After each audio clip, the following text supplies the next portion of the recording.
సందర్భంగా ఈ దేశ రాజకీయాలలో జరగని ముద్ర వేసి పరిపాలన దక్షత అంటే డాక్టర్ మర్రి చెన్నారెడ్డి గారని తెలంగాణ ప్రజల యొక్క ఆకాంక్షను ప్రపంచానికి చెప్పిన మొదటి తెలంగాణ ఉద్యమాన్ని విస్తృతంగా నడిపి తెలంగాణ గొంతును ప్రపంచానికి ఇచ్చిన నాయకుడు. వారి కుమారుడు శశిధర్ రెడ్డి గారు శాసనసభ్యుడిగా, నేషనల్ డిజాస్టర్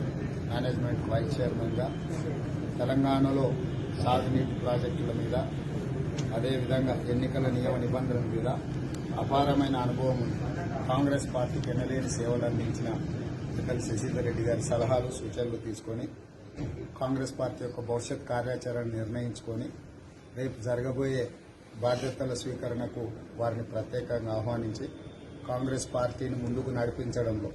వారి అనుభవాన్ని కార్యకర్తల కోసం వినియోగించమని చెప్పి వారికి విజ్ఞప్తి చేస్తూ రేపటి కార్యక్రమాన్ని వారు దిగ్విజయం చేయాల్సిందిగా, వారి సహకారాన్ని అందించాల్సిందిగా కోరుకోవడానికి, ఆహ్వానించడానికి ఇక్కడ రావడం జరిగింది.